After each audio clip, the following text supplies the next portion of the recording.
Hello and welcome back. We're looking at the back of a Commodore PET 2001. This is a 32K model. Of course, you can see that you should only replace the fuse with the same type 1, 6/10 of an ampere, 125 volts, low blow fuse. And there it is in French. Anyway, if you look down, and I'm just going to tap on this, it should focus nicely on the fact that there is the Commodore logo on the upside of the PET 2IEEE cable. There's the Commodore logo. This connector here is kind of, I think they call it D. It will only fit one way. And there's a Commodore logo. Well, maybe that means up, but really, it will only fit one way. So, once you have this cable secured to the back of the PET, it's safe to connect over to the disk drive and turn everything on and see what's what. And I'm just going to look for a moment. I'm going to set this cable down and hopefully nothing terrible will happen. I'm going to look for another cable. Over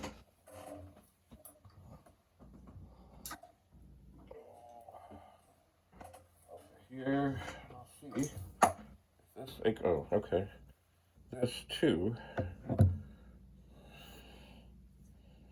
is a cable from Commodore.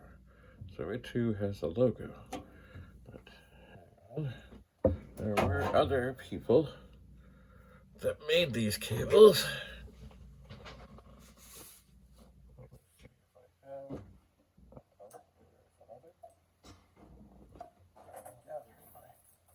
Gathering my cables together. And this one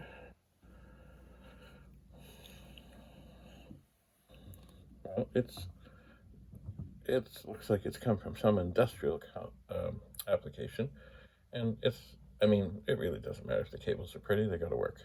But it too says Commodore. So far, all the ones I have are made by Commodore. But oh, here's another one.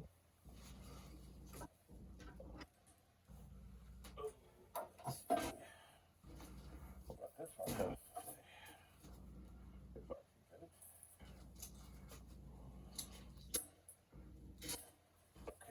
Got it, and this one.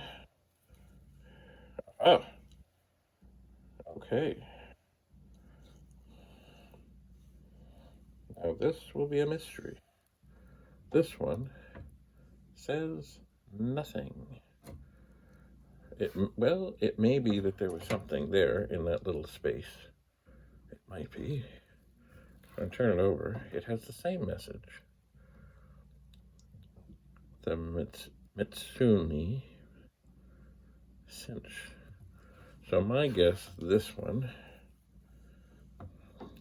is that way up. My guess. Maybe there was a logo, maybe there was a sticker, maybe there was something that came off. That is my guess. I could be wrong, of course. But as we're doing some testing, it's not a bad time to do some testing. And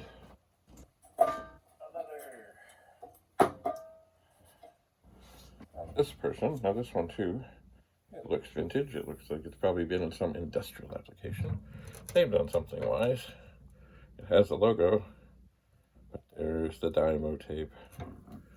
It's hard to script this.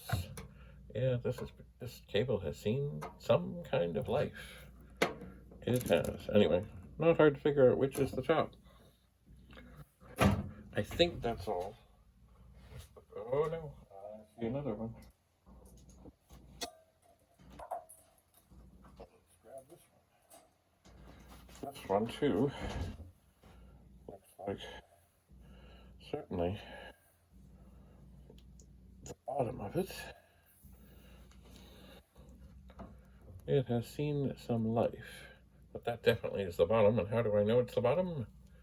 Because if I flip it over, it says Commodore, and it's got a bigger end to it, and it looks like it has a part number, 403-2036. At least that's what it looks like. I don't think it's a phone number. Mind you, I've never called it. Anyway, so look for the logo. Now I think that's all I have.